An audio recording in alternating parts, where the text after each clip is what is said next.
What if the person you admire the most told you to give up on your biggest dream? Would you listen or would you fight back?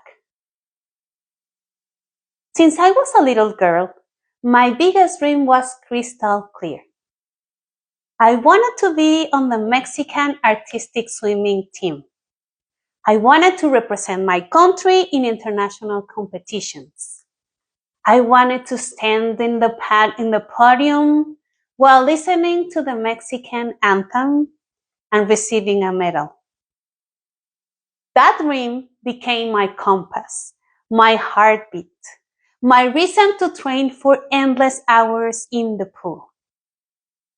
At the age of 18, I decided to leave everything behind and move to Canada to get closer to that dream by training for a year. During that year, I gave my everything. Early mornings, cold pools, endless routines. Sacrifice was my partner, and discipline my best friend. After that year, I felt ready, closer to that dream. And in my flight back to Mexico, I stopped at Mexico City. There, I met with a coach that I deeply admired. She had coached the Olympic team years before. She was someone I believed in, someone I respected, someone I had a good relationship with. And sitting in the airport across from her, she asked me, Karina, what is next for you? With hope in my eyes, I said, well, try and make the national team.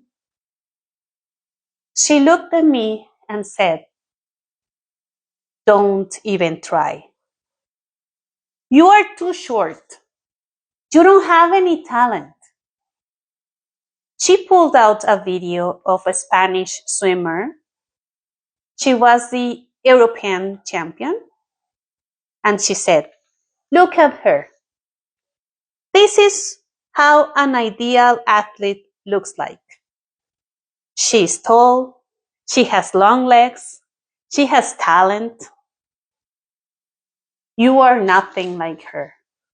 Don't waste your time. Do something else with your life.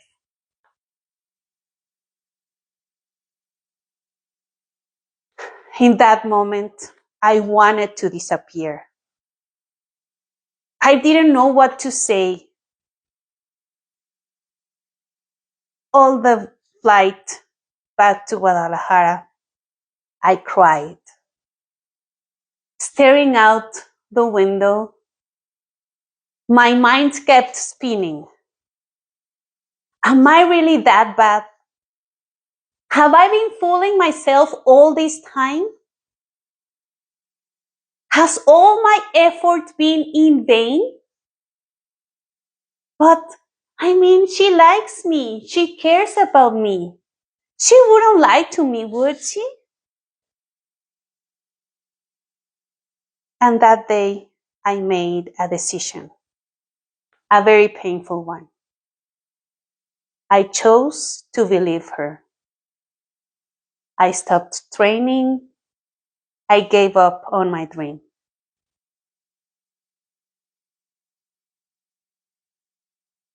One year later, a friend casually mentioned, hey, the trials for the national team are coming. Why don't you try?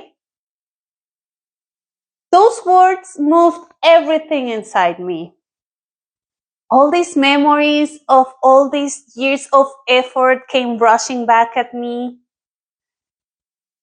I remember the countless times where I sat in the living room, closed my eyes, and imagined myself swimming with the national team, traveling to international competitions, and even giving interviews to the press. But immediately, doubt attacked me. Should I try again? But remember, Karina, she says you can't. She says you don't have the talent. She says you don't have the ideal physical conditions. And then another voice whispered, but Karina, this is your dream. This has always been your dream. What if this is your moment?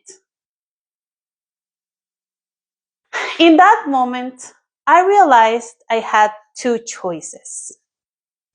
Believe the voice that said I wasn't enough, or believe in myself. That day, after struggling with all these feelings, emotions, thoughts, I decided to prioritize my dream over my fear. I decided to trust myself. I decided to try again. I trained harder than ever. I silenced the voice of doubt and decided to listen to the voice of belief. And when the trials came, I gave everything, all my passion, all my heart, all my effort. And I made it. I became part of Mexico's national artistic swimming team. And I was there for more than 5 years. The dream that almost died came alive because I chose to believe in myself. From that day on, I decided to believe in myself. Even if it is hard, even if it hurts, even if no one else believes.